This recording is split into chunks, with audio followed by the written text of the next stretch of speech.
A war is being fought over the Sahara Desert, and the United States is involved.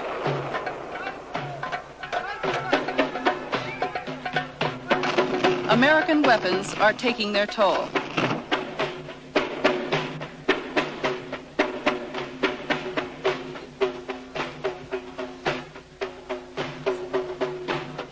I spent 5 weeks in the war zones. This is the first in-depth American report on what could become a superpower conflict.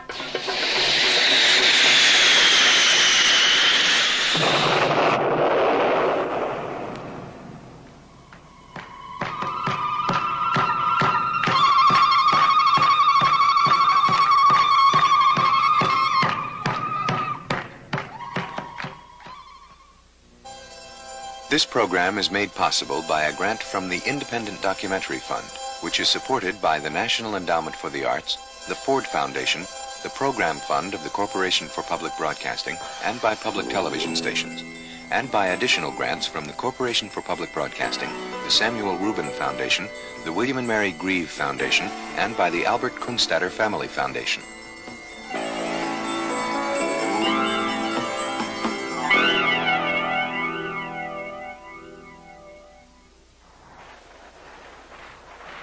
The war is being fought here, in the Western Sahara, in what seems to be a wasteland. But to the people involved in the war, it's a land worth fighting for. The Western Sahara, a desert nation the size of Colorado, is located on the west coast of Africa. It's the site of one of the world's largest deposits of phosphate and could have substantial untapped reserves of petroleum and iron ore. For these and other reasons, neighboring Morocco is occupying the Western Sahara, claiming it as part of Morocco's ancient empire. The Sahrawis, the indigenous people of the Western Sahara, are fighting against Morocco for their independence. Their small, desert guerrilla army is pitted against Morocco's modern, well-equipped armed forces.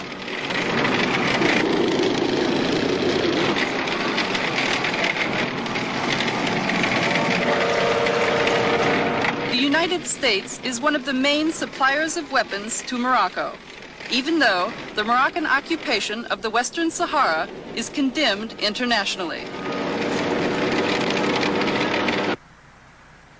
The Reagan administration justifies its support of Morocco by putting top value on our friendship with that country.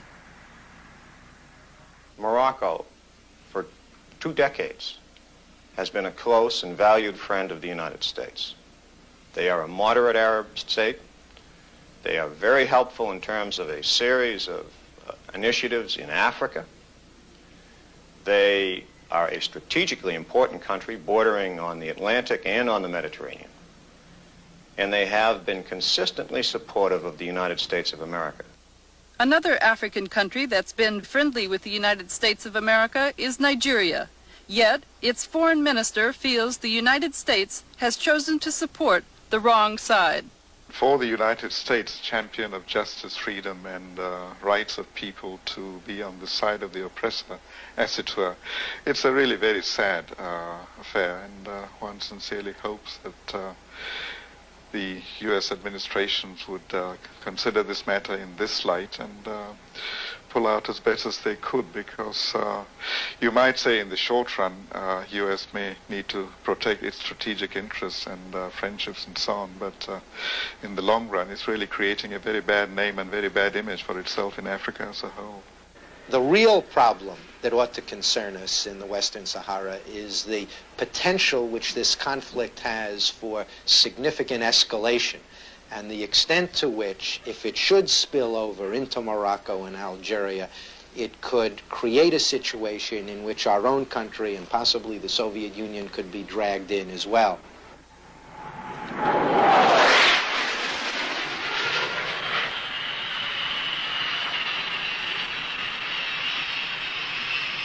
What today could become a superpower conflict started out as a simple regional struggle. The Western Sahara had been a colony of Spain since the end of the 19th century. But like the other people of Africa, the Sahrawis wanted to be free. So in 1973, the people of the Sahara began a war of independence against the Spanish colonialists. Their liberation movement was called the Polisario Front. After 2 years of battle with the Polisario, the Spanish decided to pull out. At the time that the Spaniards disengaged, they had an inalienable legal obligation to give the people of that territory, as a territory, the right to make a decision as to what their future government was going to be. That's the way it was done everywhere else. Why not in the Western Sahara? The people of the Western Sahara never had that right. Instead of granting the Sahrawi people the right to choose their own government, the Spanish divided the Western Sahara into two and gave it away, the upper 2/3 to Morocco and the bottom third to Mauritania.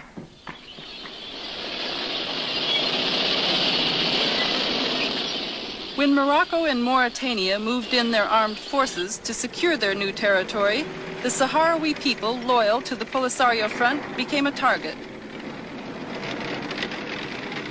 An eyewitness whose foot was burned by napalm during a Moroccan air attack gives this account. The planes came to bomb us on a Sunday at 11 a.m. in February of 1976. Many people were killed. During the attack, women who were pregnant had miscarriages. The limbs of children were blown off. Some were burned like ashes. The first day, the planes came back 3 times to bomb us. They came back every day that week to bomb again and again. The women fled. Those who were not hurt carried their children on their backs. We had to flee on foot. Thank God. The Polisario guerrillas found us. They got us out of there by capturing enemy vehicles to transport us to safety in Algeria. The Moroccans never broke our determination, no matter how long it takes. We must have our freedom and dignity, and even the last old Sahrawi lady like me will fight. When all of the refugees were assembled in Algeria, a country that's always provided refuge to liberation movements, the Polisario began training its new recruits. Soon, its guerrilla army grew to a force of several thousand well-trained men. Their objective, to reclaim their homeland from the Moroccans. At the same time, Polisario followers were building the infrastructure for a nation. On February 27, 1976, they declared themselves a republic. Once a year, all Polisario supporters joined together to celebrate the birth of their nation. Today, their government in exile is recognized by 46 nations, but not by the United States. The U.S. remains one of the main suppliers of weapons to the government of Morocco. But we may be on the losing side. The guerrillas have regained control of 9/10 of the Western Sahara, even though they are outnumbered 10-1 by the Moroccan armed forces. Today, Morocco occupies only this small portion of the contested territory. To keep from losing it, the Moroccan army built a fortified defense wall around the entire area.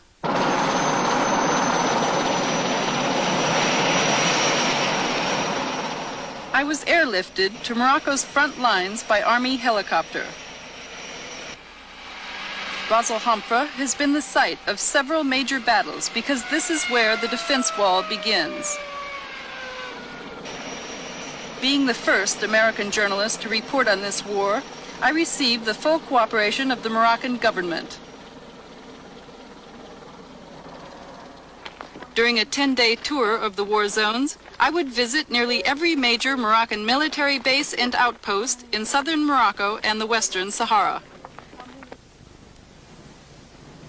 Heavily armed Moroccan soldiers provided protection for me the entire time I was there.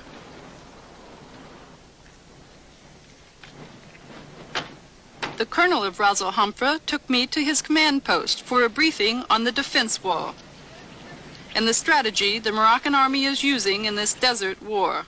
The Moroccan armed forces built a defense wall that begins here in Ras Al Hamra and extends over 400 kilometers. The end of the wall is 30 kilometers south of the capital, Al Ayoun.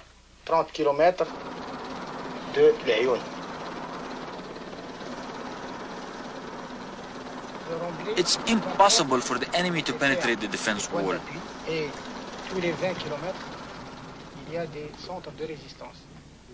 Every 20 kilometers along this wall, there's a major resistance center, as you see here.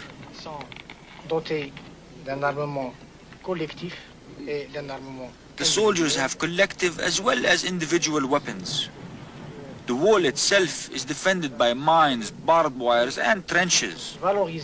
We also have radar surveillance over the entire area, which allows us to detect personnel and vehicles within a 60-kilometer radius. Information from the radar is available to our light armored intervention forces situated 10 to 15 kilometers behind each resistance center. These intervention forces rush to the aid of the men at the wall in case of attack.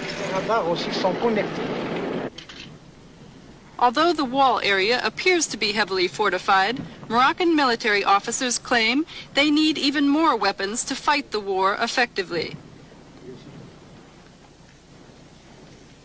The colonel at Zag, one of the most important military bases in southern Morocco, gave me his views. The Sahara is a vast country. To control all of it, you need an army the size of the Chinese army. Is there any kind of weapons that you need to fight the kind of war you have with the Polisario? Indeed, we are patiently waiting to receive American weapons, because our neighbors are armed to the teeth by the Soviets. The military was very disappointed because we did not receive the weapons Morocco had wanted and asked for. After all, we are the traditional allies and friends of the Western world and the United States.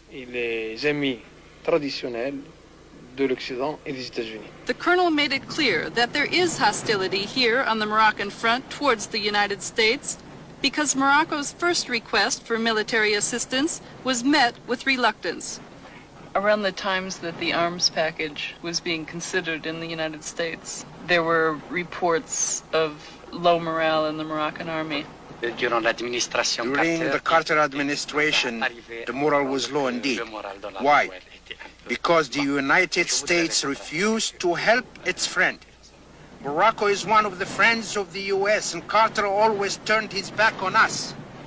In 1979, the king himself raised the complaint that the United States was letting down its friends. His complaint came in the midst of intense lobbying by Morocco for U.S. military assistance. I think the United States are now still shocked by the Vietnam War. And they not make the difference between an intervention from United States and the help from United States to their friends. The king's request for military assistance created a policy debate at the White House. The president's national security advisor, Zbigniew Brzezinski, urged the Carter administration to sell the king the weapons he was asking for. Morocco is a moderate Arab state that by and large has been quite decent in respect to the Arab-Israeli dispute and has exercised a moderating influence on other Arab attitudes. It certainly, I believe, is in our interest for the Arab world to become more moderate, more accommodating. And we can only achieve that if we stand fast when our friends get into a jam, even if they get into that jam of their own making, which perhaps was the case here. But once they're in a jam, you don't point your finger and say, well, you shouldn't have gotten into a jam, and we're going to watch you sink. You help them. Did you support the policy of allowing Morocco to use U.S. weapons in the Western Sahara, outside their internationally recognized borders? I was deeply supportive of the human rights policy of non-proliferation and so forth.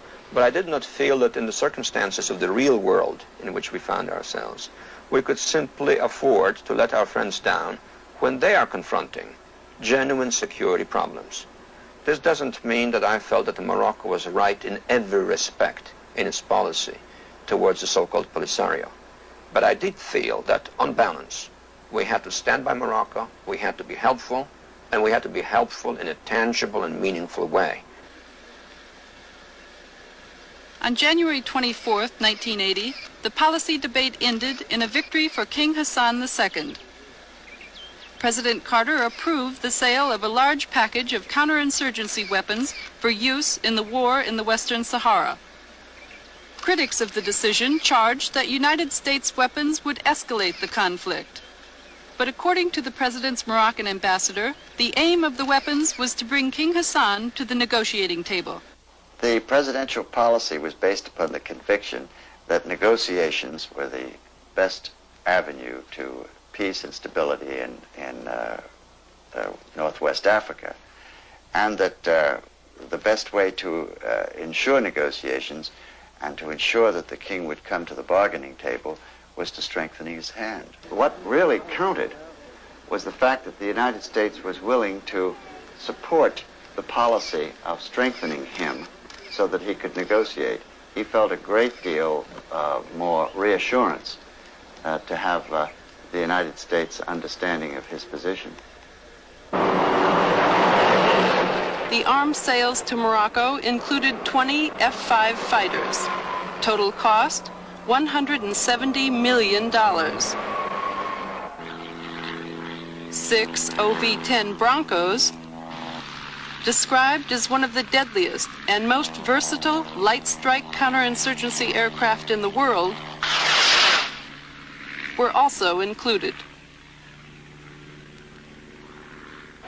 Total cost of the arms package, over $232 million, which Morocco couldn't afford, so the King of Saudi Arabia, monarch of another moderate Arab state, picked up the tab. Today in Morocco, the war machine is gobbling up nearly $3 million a day. Morocco spends more per capita on military expenditures than it does on education or health care. Many have blamed the war for Morocco's inflation rate and rising food costs. Morocco is in severe economic difficulty. There were major riots last June that led to hundreds of people being killed, thousands of political prisoners being taken. It is a very unstable economy and a very unstable society. And it is the war in the Western Sahara that is just draining the resources that are needed by that country to get on to the tasks of economic development at home. 40% of the Moroccan budget has been committed to defense. And over $1 billion last year went into just the Western Saharan conflict. So I think that we would be doing our friend a favor by putting maximum pressure on King Hassan and on the Moroccan government to press for a negotiated settlement of this conflict and to avoid further military escalation.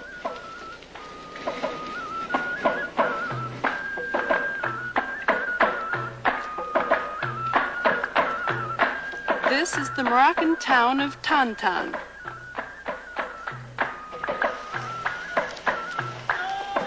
Like many other Moroccan towns, Tantan has not entirely joined the industrialized age.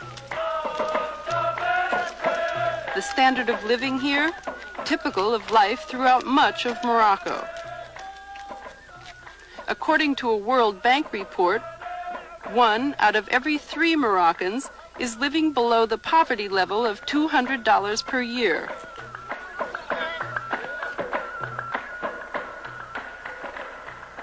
(72% of Moroccans are illiterate.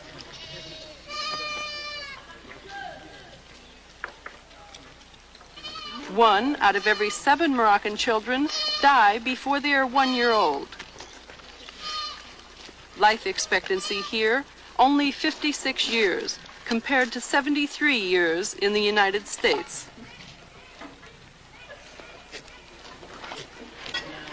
In light of these facts, why then does Morocco continue to divert its resources both human and financial, into a war that's being fought over a chunk of desert. I'm sure from Morocco's point of view, it's a question of getting back what they had considered their old big empire. But of course, in the modern context, the natural resources available within the Western Saharan territory has also to be considered. Phosphate is an immediate one, and if Morocco were to have the phosphate deposits along with what it has, it probably will have the largest deposits of any in the whole world.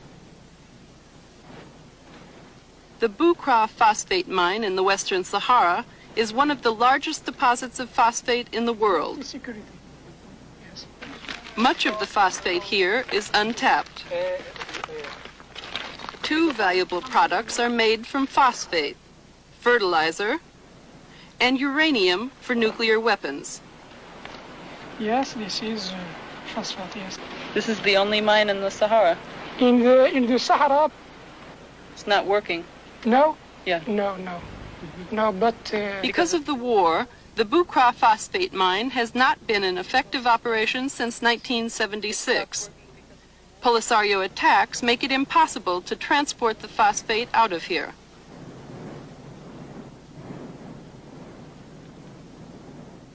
The phosphate used to be shipped via this conveyor belt, the longest in the world. It stretches 66 miles, all the way to the Atlantic Ocean. Because the conveyor belt has been inactive for so long, drifting desert sands have covered it completely in some places. Here in the desert, the primary concern to Morocco is Polisario attacks. But in the occupied cities of the Western Sahara, Morocco has a different concern: the allegiance of the Sahrawis living here.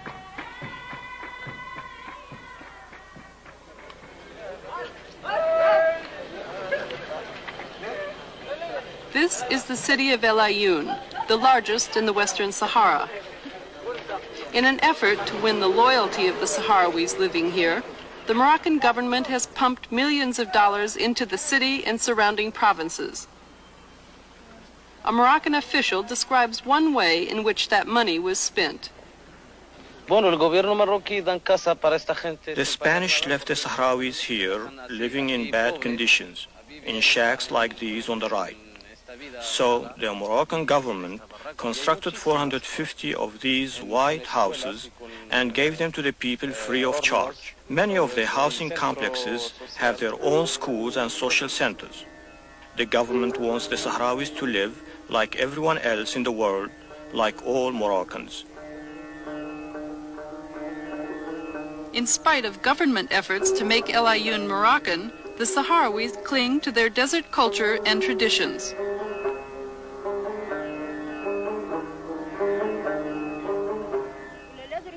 To find out the attitudes of Sahrawis in El Ayoun, I conducted random street interviews. Everything that was said had to pass through this man from Morocco's Ministry of Information. Later, when I checked the accuracy of his translations, I found that he was distorting both my questions and their answers. Would you ask him if he thinks that the war has split the Sahrawi people and if he would like to see there be a reunion of the people? قالت لك انت ضرك تشوف على ان اهل سكان الصحراء المغربيه منهم شبه الناس الشرقيين ياك قالت لك يا كانك تبغي هاي الناس تجتمع في بلد واحد وما تبقى هذه الحرب خالقه احنا نبغى لا لهنا احنا القرة ما نبغوها نبغى لا لهنا Bueno, dice que no queréis guerra y que quieren nada más que la paz y toda la gente vive junto aquí. Que no quiere guerra. Ask him his feelings about the war between the Polisario and the Morocco. قالت لك هذه الصيدة قالت لك تظهر لك في هاي الحرب اللي عدوا علينا هاو الناس الشرقيين كانها معقولة ولا ما هي معقولة؟ قالت لك تظهر لك بدل اللي عدلوا كانوا زين ولا ما هو زين؟ كلها زين وعندك ما نعرف لهمش ما عندنا هم فلوسهم احنا عندنا ما هو زين وهم ما نعرف لهمش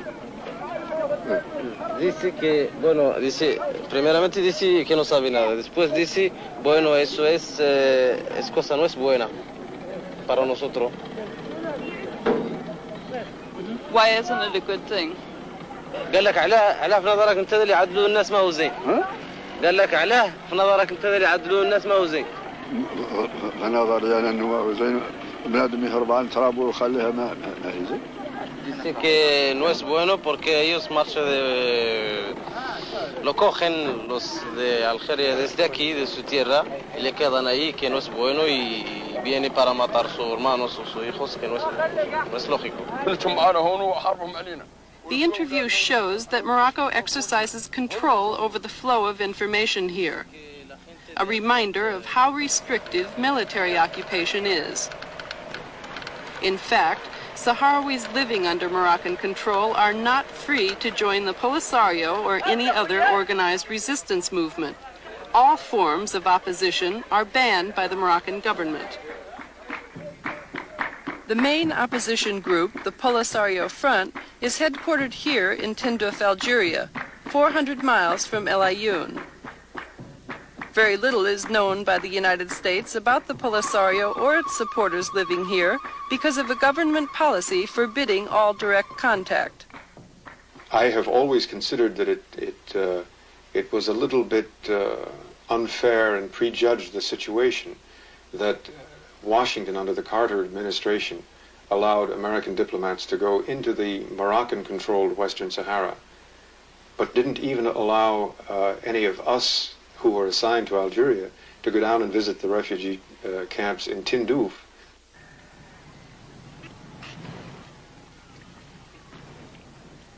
These are the Polisario camps.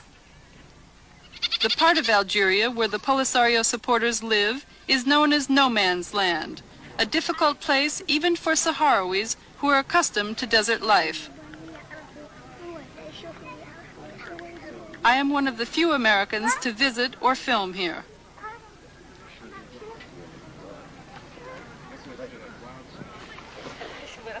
Tens of thousands of people live in these tent cities, but 95% of the adult population is female. The men are off fighting in the war. During the week I spent here while waiting to go into the war zones, I had a chance to learn about Sahrawi culture. The women enjoyed showing me the traditional Sahrawi hairdo and dress.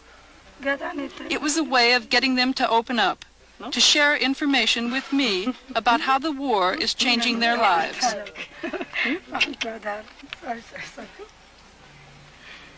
المجتمع التقليدي بالنسبة لنا كانت المرأة فيه. In traditional society, women had a limited but not unimportant role.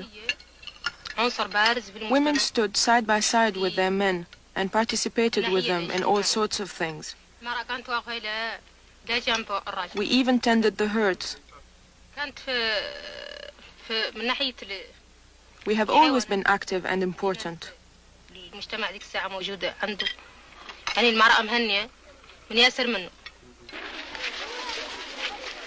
The most important thing we're doing now is to teach our children to be conscious of their role in reclaiming our homeland and to prepare them to take their share of the responsibility in facing the future.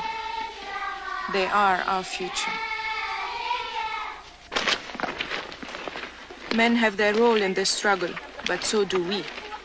Our roles are complementary.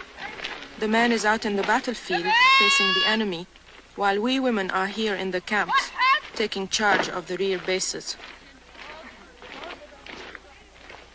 In case of an attack by the Moroccans, the women are responsible for defending themselves and the children, so each woman receives 1 year of basic military training. One of the women instructors explains the threat they live under. Like all colonialists, Morocco wants to control and exploit our country and its wealth.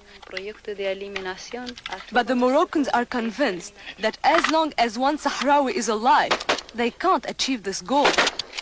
Therefore, their objective is to exterminate all the population of the Western Sahara.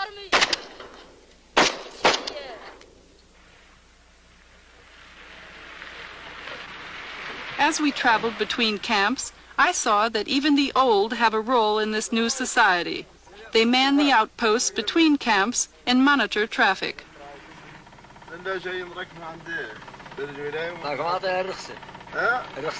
The elders are respected today just as they were in nomadic times. In keeping with that, a council of elders met with me on behalf of the entire camp population. Does he think that you will win the struggle?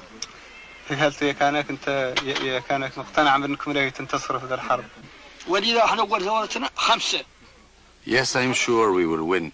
We will win because all of the Sahrawi people are involved in the struggle for freedom now. When our revolution started, there were only 5 of us. Just 5. But we are united now, and that is why we will win. Tell her to tell the press of the world that when we send our sons to the battlefield, it's part of our tradition for their mothers and fathers to tell them, don't come back. Die fighting for your country and for your freedom. We aren't afraid of death. A man who's afraid to fight has no reason to come back. Come back for what?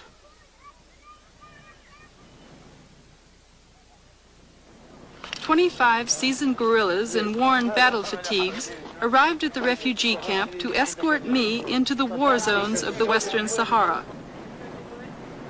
Before leaving, I was asked to sign forms releasing both the Algerian government and the Polisario Front of all responsibility if I got killed inside the Sahara. I would live with the guerrillas for 2 weeks. During that time, we would cover 500 miles of desert and would visit all of the major Polisario strongholds. As the guerrilla leader showed me the route we would follow inside the Sahara, I thought about the irony of traveling in a war zone where I could be killed with weapons made by my own country.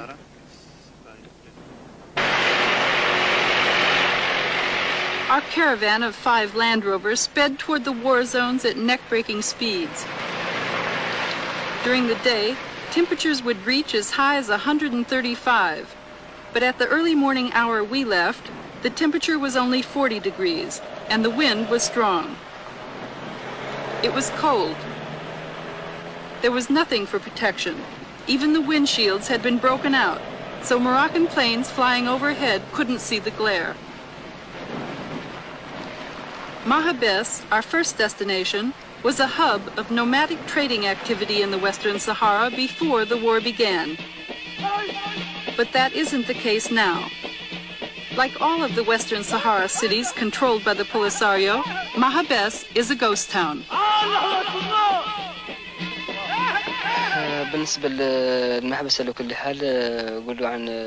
Before the Moroccan occupation, there were 7,000 Sahrawis living in the city of Mahabes and in the surrounding area.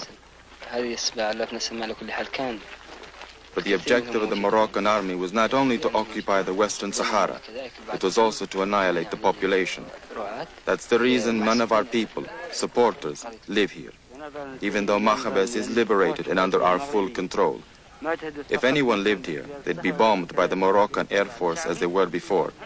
That's why our people stay in the camps in Algeria where they are safe. I saw nothing but rubble and reminders of the fierce fighting that took place here when the Polisario won control in 1979. In the operation of Mahabes, we captured 69 prisoners, 80 trucks, and more than 400 tons of different caliber ammunition.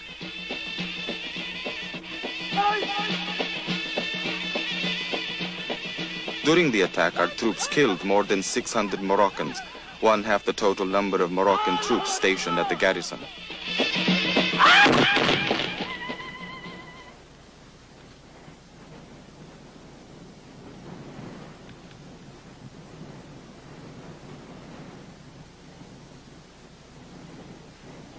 Estas plantas son de nuestras tierras y son bonitas.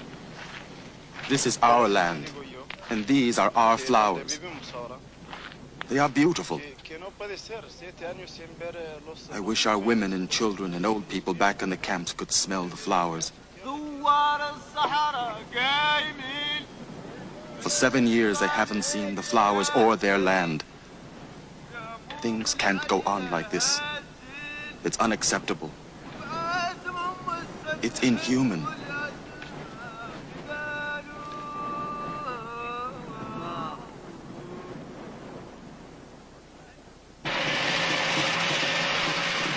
On the next leg of our journey, we cross the border into Morocco itself, where the guerrillas occupy a former Moroccan military base.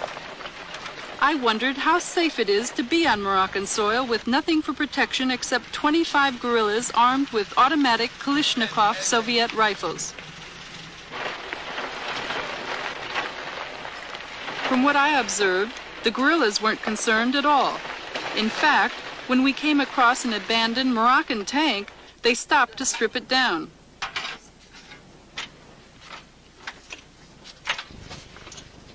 Without tools, it was a struggle, but the guerrillas were determined.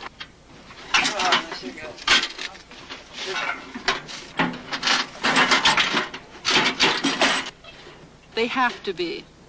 This is how they survive. By utilizing everything the Moroccans leave behind.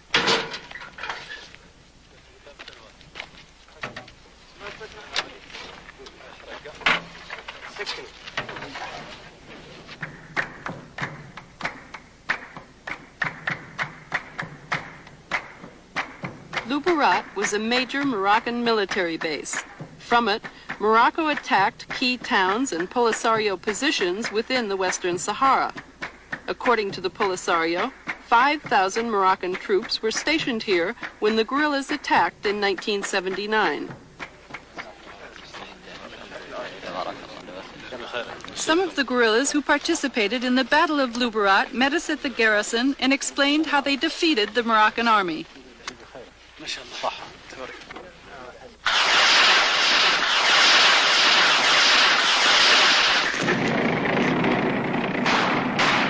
Polisario launched its surprise attack before the sun rose.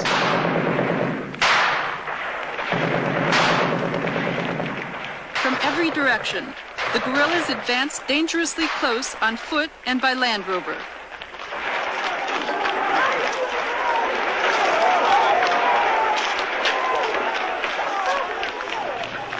During the 2-hour Battle of Luberat, Morocco's sophisticated weaponry proved to be no match for the Polisario's guerrilla tactics. The Polisario claims that it's captured a total of 2,000 Moroccan soldiers over the years. The Moroccan army, on the other hand, didn't have any prisoners of war to show me.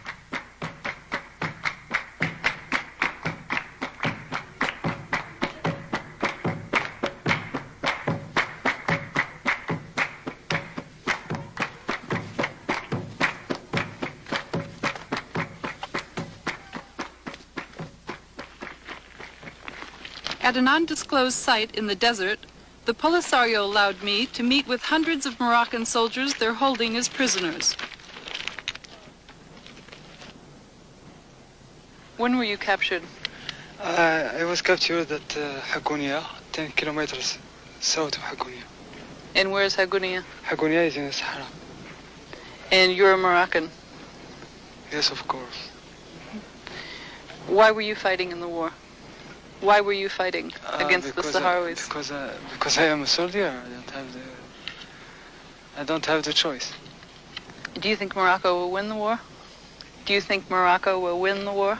I don't think, because this war is a war of independence, and the Sahrawis will have their independence.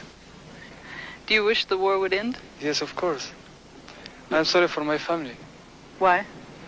Because I threw my family, now my wife have 40 children on the arms, and she can't be married, she can't live, she can't do anything. Do you think peace will come? Do you think the Sahrawis and the Moroccans can be at peace with one another?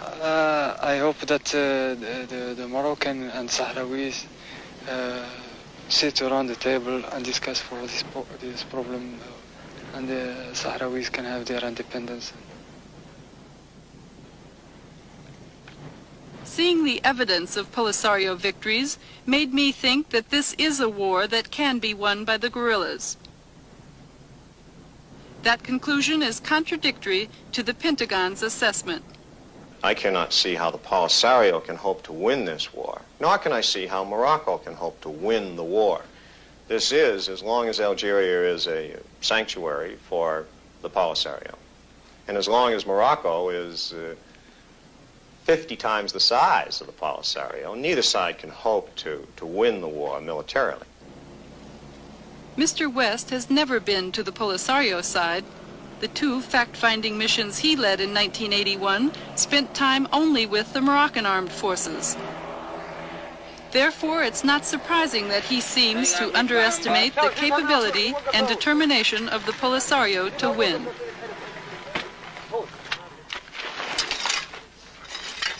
The desert is one of the most inhospitable battlefields in the world, but the guerrillas have turned even that to their advantage by learning how to make camp anywhere.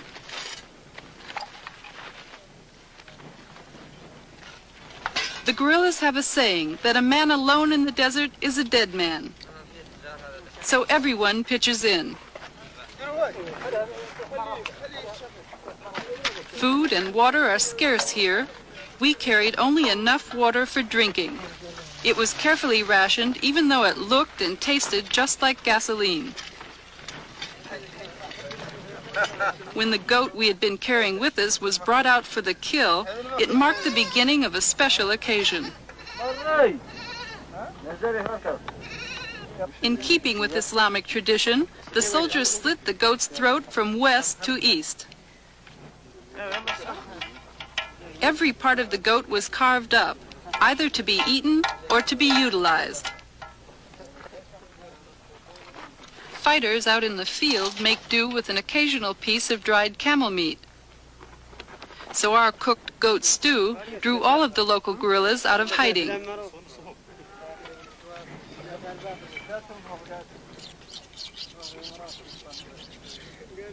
This one is the regional commander, a respected veteran, 62 years old. The meal was like a celebration until he found out that I'm an American. The U.S. government had just delivered some OV-10 reconnaissance planes to the Moroccans, so the commander took out his anger on me. You may be able to swallow our food, but I know you can't digest it. You know what the Americans are giving to Morocco. The United States should be supporting us. You fought your own revolution, just as we are doing now. The old fighter embarrassed the younger guerrillas. He was exposing too much of his real feelings and theirs too. They were hesitant to translate his words. My sons, tell her exactly what I am saying. She must know the truth. Somos americanos. Do you like the Americans since they give weapons to Morocco? Tell her I said America is a great power. We were looking only to establish brotherly relations and mutual respect with the United States, if it was possible. But since they support Morocco against us, we don't like them. We hate the Americans. Tell her this exactly as I have said it.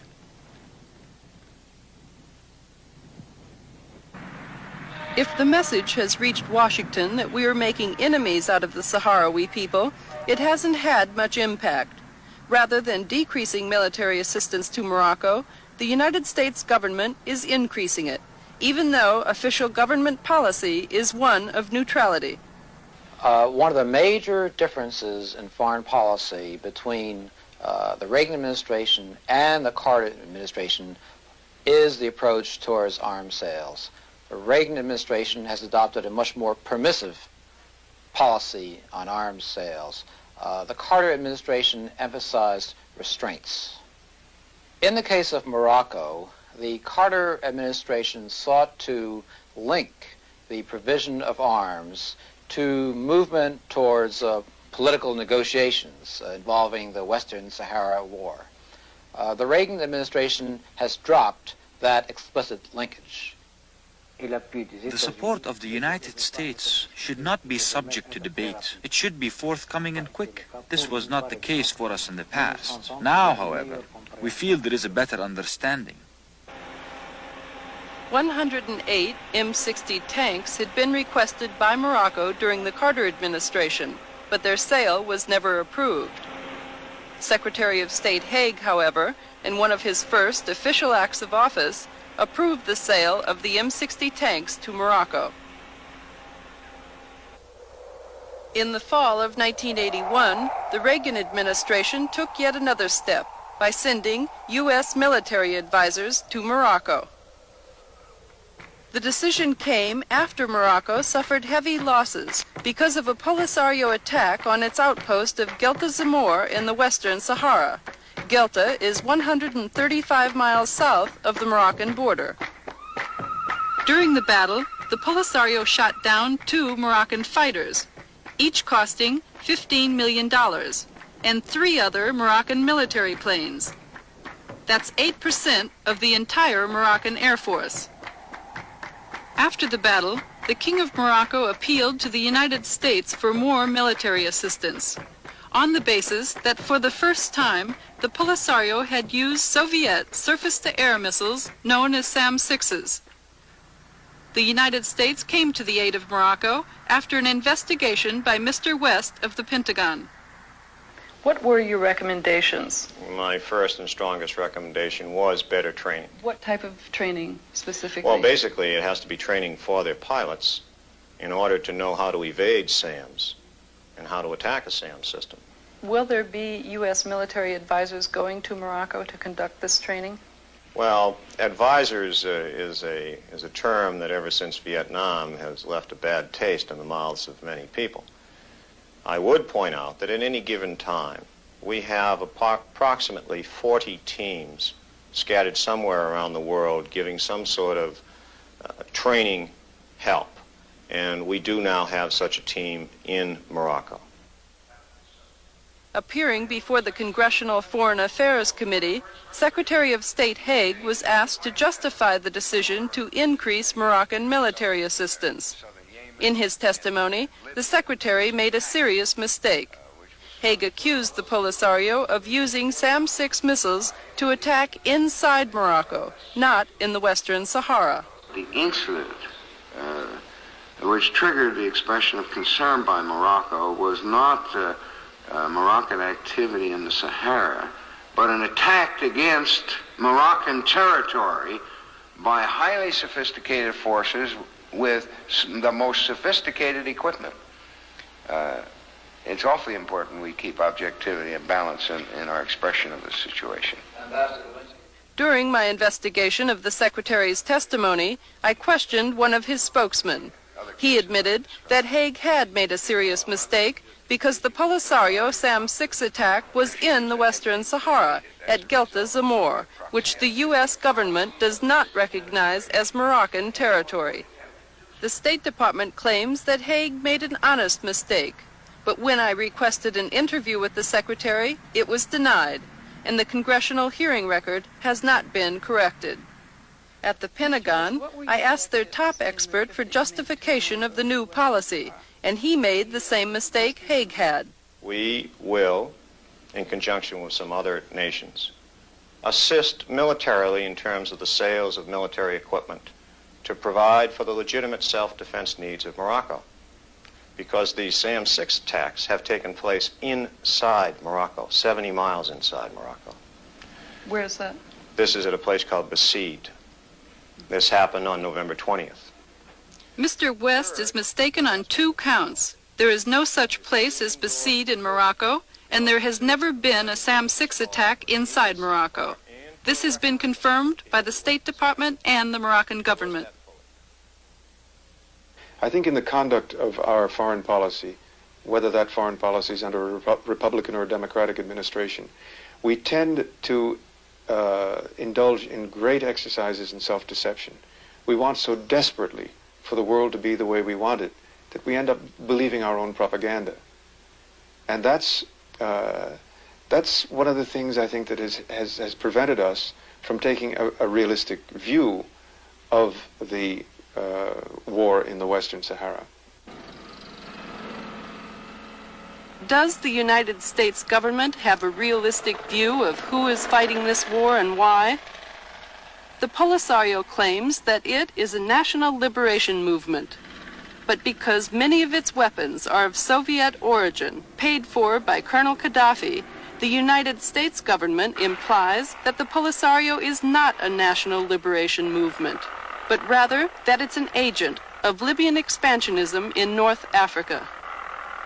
The linkage to Libya and the linkage to Gaddafi is very troubling. In what sense? Well, in the sense that if you become linked to somebody in that you're accepting his pay, you're accepting his weapons, you're accepting his training, you're accepting practically everything from him, Polisario cannot stand by themselves. Then one can assume that Gaddafi has some influence over the policies. The Moroccans go one step further. They accuse the Polisario of having direct ties to the Soviets. At Ras Al Hamra, I was shown a collection of Polisario landmines the Moroccans claim are of Soviet origin. Later, the Moroccan foreign minister cited captured weapons like these as evidence of Soviet control over the Polisario. There is concrete proof that some factions of subversion of the Polisario received their military and ideological training in the Soviet Union. We have also, as proof of Soviet involvement, the captured Polisario weapons.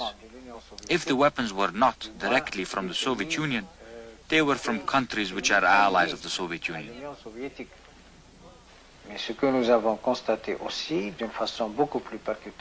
What we have witnessed also, which is more worrisome, is that there is a similarity between what is happening in the Moroccan Sahara today and what has happened in the Horn of Africa and in certain areas of Central and Southern Africa. I can't believe that the Moroccans who are saying that actually believe what they're saying. I think they believe that such statements would be sweet words to the ears of the present U.S. administration. And they will tell a U.S. reporter that in the hope that it will be reported to the right quarters, and they will thus get sympathy for their cause. But I'm absolutely certain there is no Soviet hand in this. This is not saying that there are not, the Polisario is not getting Soviet weapons, but they are getting it through straightforward, honest purchase and delivery by Libya, for example. And if it cannot be obtained from the West, why can't it be obtained from the Soviet Union? How will the arms race in the Western Sahara end? Does a continuing war mean even greater involvement of the United States? I would expect that as the Polisario escalates the war, we are going to supply more and more military equipment, and indeed now we're going so far as to offer training in counterinsurgency. What most concerns me is the extent to which we're now beginning to hear some talk from the administration that they are thinking of sending military advisors, presumably to help the Moroccan troops in the Western Sahara. And I think the last thing we want is another Vietnam. We are getting over what was certainly the hangover from Vietnam, which was that we had to keep our distance from all other countries in the world with the exception of Western Europe. I think we are snapping out of that. We have militarized our foreign policy. A retired admiral of the United States Navy is one of those concerned about the recent escalation of arms sales by the United States. President Reagan and his administration are exporting weapons all over the world. This year, we will be selling $15 billion worth of military weapons to countries all over the world. That's more weapons than all the countries in the world sell, including the Soviet Union. We are the world's largest exporter of weapons. One of the fundamental faults in the foreign policy of the Reagan administration, in my view, is the extent to which they seem to feel that the way to solve any problem which exists in the world is to throw arms at it. Weapons may prove to be a poor choice for solving world problems. They haven't ended the war here in the Western Sahara. And our policy of providing weapons for use in places like the Sahara is putting the United States in the position of being criticized for violating important principles of international conduct. To the extent that a superpower supplies arms to a government to help it, a friendly government to help it occupy another country which is, was, or ought to be independent under international law, it is violating both legal and moral precepts. I believe the involvement of the United States is really viewed with some sadness because we all look at the United States as a country where people came to obtain freedom and from the oppression of the old continent in Europe and have obtained it and are the symbol of freedom and justice in the whole of the world. Our government and those of our allies have expressed moral revulsion at the police state tactics of Poland's oppressors. Often the United States does live up to its image as the symbol of freedom and justice in the world. Like in the crusade President Reagan is leading against martial law in Poland.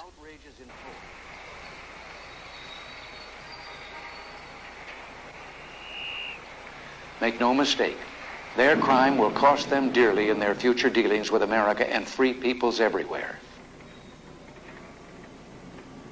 How can they possibly justify using naked force to crush a people who ask for nothing more than the right to lead their own lives in freedom and dignity?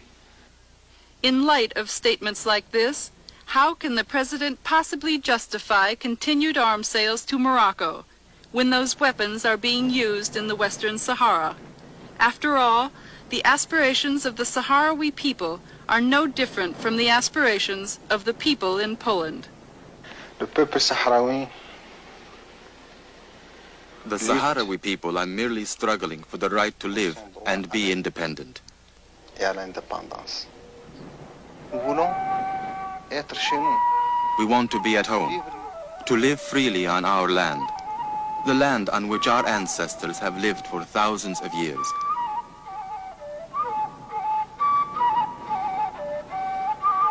We have nothing against the United States, except that it is supplying weapons to Morocco. Our most ardent hope is that the wounds created by these weapons will be healed as soon as possible.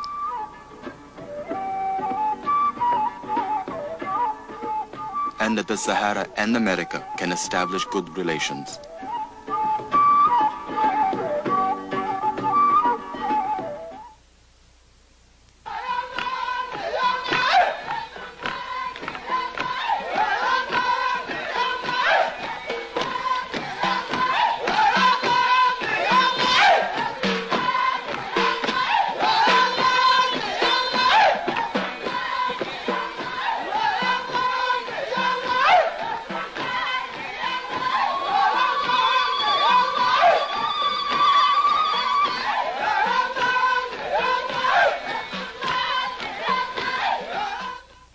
Transcript, send $2 to Nonfiction Television, Blood and Sand, Post Office Box 862, New York, New York 10101.